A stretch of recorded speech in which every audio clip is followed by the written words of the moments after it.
Good morning, scientists. Today, let's read Dinosaur Tracker, Backtracker about dinosaurs. Today, we'll start by reading the first two chapters, and then we'll read a couple of chapters every day.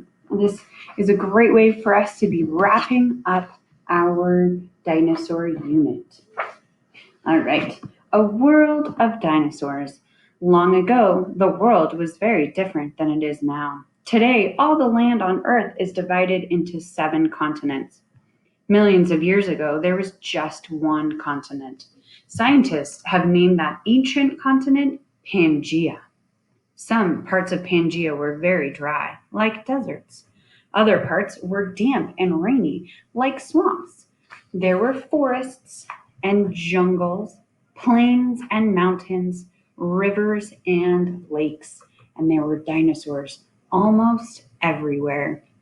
Some dinosaurs were bigger than buildings, others were as small as ducks. Some dinosaurs walked on all 4 legs like dogs, and others walked on 2 legs like people. Some dinosaurs had many rows of sharp teeth, others had no teeth at all. But in some ways, all dinosaurs were alike. They were all reptiles. They all lived on land. They all laid eggs. They almost all had scaly skin. None of them had fur or hair. The age of reptiles. Scientists think that the first dinosaurs hatched over 225 million years ago. They say almost all dinosaurs died about 65 million years ago. That means there were dinosaurs on Earth for more than 160 million years.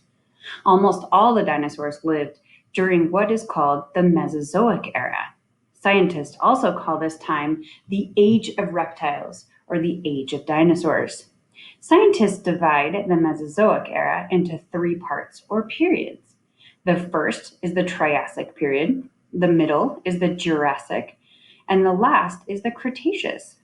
Different kinds of dinosaurs lived in each period. The ones we know best today lived in the Jurassic and Cretaceous periods.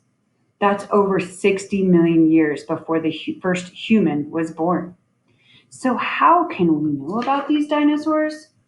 If no human ever actually seen one, we know about them because they left their bones and teeth and footprints all over the world.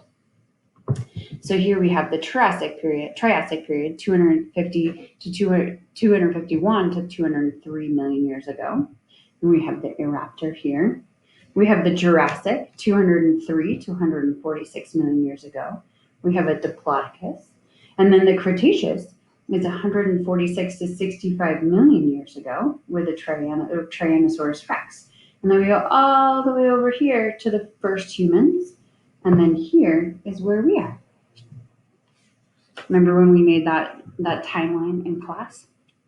Chapter 2, Fossils. When people find dinosaur bones today, they aren't really finding unchanged bones. They're finding fossils. Sometimes a dinosaur died near a stream or a river.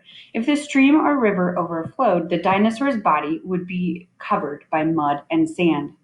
Over millions of years, the mud and sand turned into solid rock, and the dinosaur skeleton was still inside.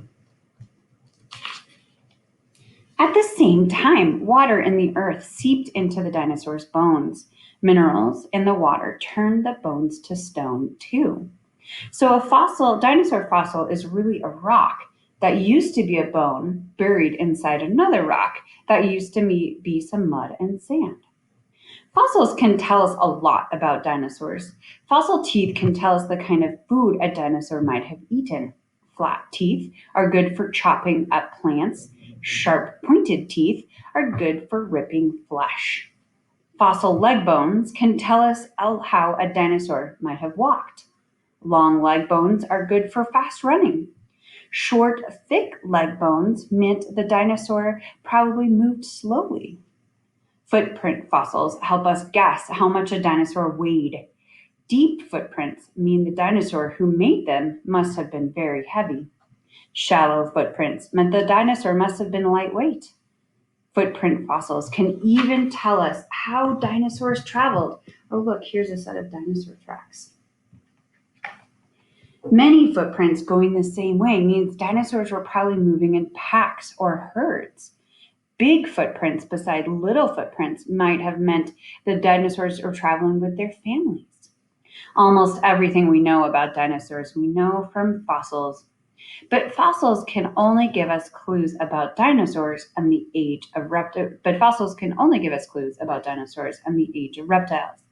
We have to use our imagination to picture how these amazing creatures looked, how they lived, and how they died. Fossils can even tell us about dinosaur eggs, dinosaur nests, and dinosaur babies. Dinosaur eggs are usually found in nests. You can see here some nests and some eggs in there. But dinosaur nests are not like the ones birds build in trees. Most dinosaur nests were dug in sand or mud. Scientists say that some dinosaurs return to the same nesting grounds year after year. The biggest dinosaur egg fossils ever found are the size of a football. But the mother dinosaur laid them with that mother the dinosaur mother that laid them was over 40 feet long. Why did huge dinosaurs lay eggs, small eggs? Scientists think that if a dinosaur eggs had been bigger, the shells would have been too thick for dinosaurs to break out of.